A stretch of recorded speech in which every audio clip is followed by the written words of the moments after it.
यदि आपका हंसता खेलता परिवार हो, आपका बेटा डॉक्टर हो, इंजीनियर हो, प्रोफेसर हो, लेक्चरर हो, साइंटिस्ट हो, या कर्नल हो, या मेजर हो, और एकाएक उसको आतंकवादी घोषित कर दिया जाए, तो कैसा लगेगा आपको? यदि आपके पति सम्मानित हैं और एकाएक उनको आतंकवादी घोषित कर दिया जाए, तो आपको कैसा लगेगा? आपके बच्चों को कैसा लगेगा?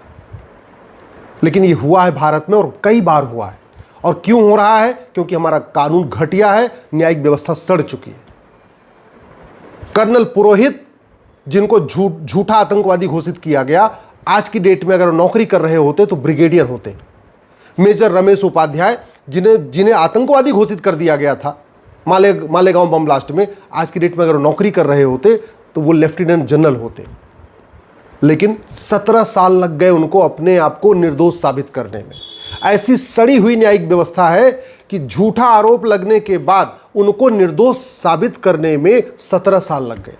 और जिन लोगों ने झूठा फंसाया, जिन्होंने उनकी जिंदगी बर्बाद किया, उनको कुछ नहीं हुआ।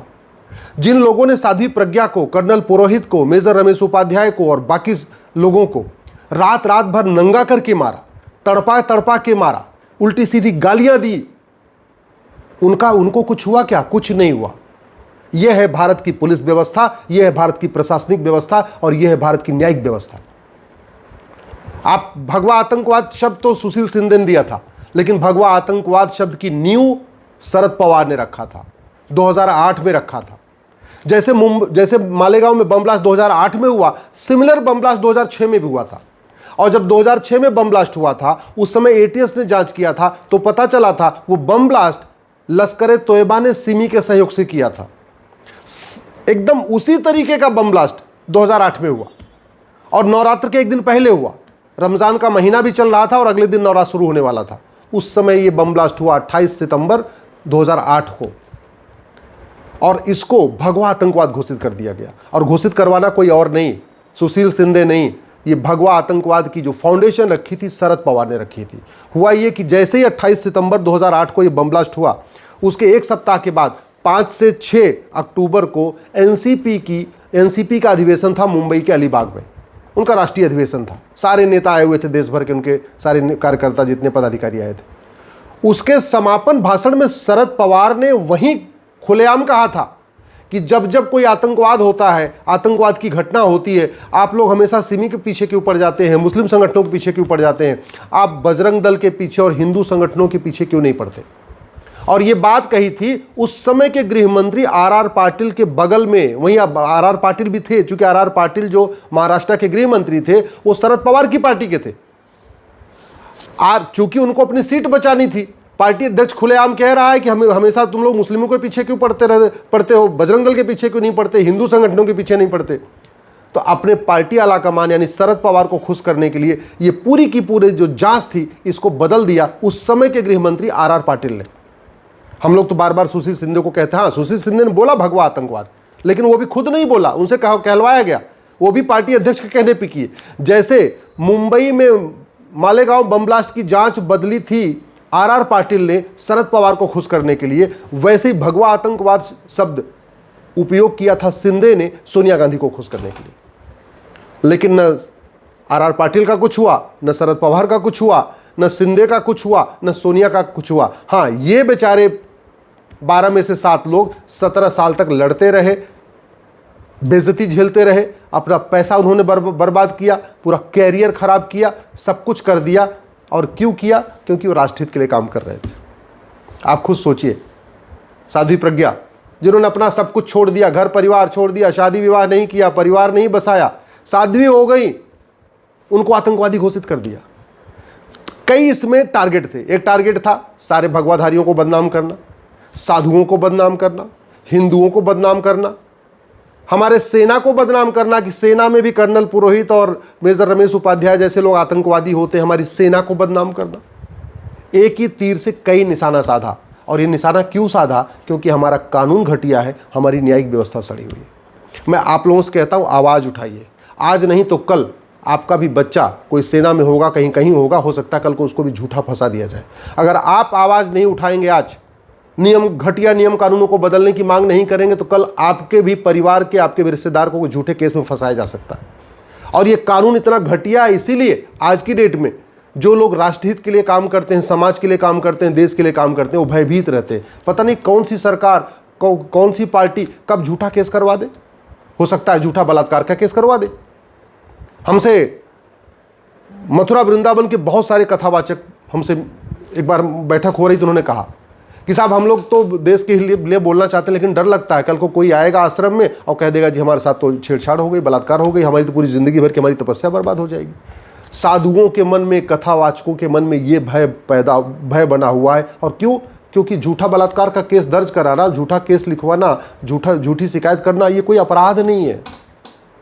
बहुत सारे लोग जो राष्ट्रहित के केस करते हैं वो हमसे कहते हैं साहब हम भी काम करना चाहते हैं, लेकिन आप तो वकील हो, आप तो बच जाओगे, हमारा क्या होगा हमको अगर झूठे केस में फंसा दिया गया। और झूठे केस में फंसाया जाता है। आप सोचिए, कर्नल पुरोहित को, मेजर रमेश उपाध्याय को, साध्वी प्रज्ञा को जिन पुलिस वालों ने मारा था रात रात भर तड़पा तड़पा के, उनको भी पता था केस झूठा है, लेकिन वो क्यों मार रहे थे? क्योंकि कमिश्नर ने बोला था। कमिश्नर ने क्यों बोला इनसे मार मार के उगलवाओ, इनसे जबरदस्ती इनके बयान दर्ज करो? क्योंकि उनको गृह मंत्री ने बोला था, आर आर पाटिल ने बोला था। आर आर पाटिल ने क्यों ये झूठा काम किया, ये गद्दारी वाला काम किया? क्योंकि उनको शरद पवार ने बोला था। और शरद पवार ये गद्दारी क्यों कर रहे थे? क्योंकि शरद पवार को मुसलमानों को वोट चाहिए था। 2006 के मालेगांव बम ब्लास्ट में चूंकि सिमी फंस चुका था, लश्कर तोयबा का नाम आ चुका था, मुस्लिम्स पकड़े जा चुके थे, और उसमें भी बड़ी संख्या में लोग, 37 लोग मरे थे 2006 वाले मालेगांव बम ब्लास्ट में, और उसमें 312 लोग घायल हुए थे।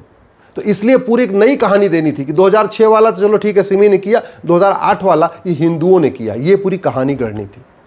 अच्छा एक चीज बताइए, अगर झूठ बोलना गंभीर अपराध होता तो सोनिया गांधी के कहने से सुशील सिंधे भगवा आतंकवाद का झूठा शब्द डालते क्या? अगर झूठी जांच करना गंभीर अपराध होता तो वो police commissioner R R Patil के और शरद पवार के कहने से झूठी जांच करवाता क्या? अगर टॉर्चर करना गंभीर अपराध होता तो जिन पुलिस वालों ने साध्वी प्रज्ञा जी को, कर्नल पुरोहित को, रमेश उपाध्याय को रात रात भर मारा, नंगा करके मारा, क्या उनको मारते क्या? नहीं। ये सब कुछ इसलिए हुआ क्योंकि पुलिस सत्ता के गुलाम बनी हुई है। और पुलिस सत्ता के गुलाम क्यों बनी है? ये 1861 का पुलिस एक्ट चल रहा है। वास्तव में अगर आप इससे कुछ सबक ले रहे हैं तो दल गुलामी छोड़िए, पार्टियों की गुलामी छोड़िए, नेताओं की गुलामी छोड़िए, अपने सांसद से पूछिए, ये बताओ ये 1861 का गुलामी वाला कानून कब खत्म होगा? भारत में पुलिस रिफॉर्म कब होगा? एक पुलिस चार्टर कब लागू होगा? पुलिस की अकाउंटेबिलिटी, रोल्स एंड रिस्पॉन्सिबिलिटी कब डिफाइन होगी? पुलिस को स्वतंत्र और निष्पक्ष कब किया जाएगा?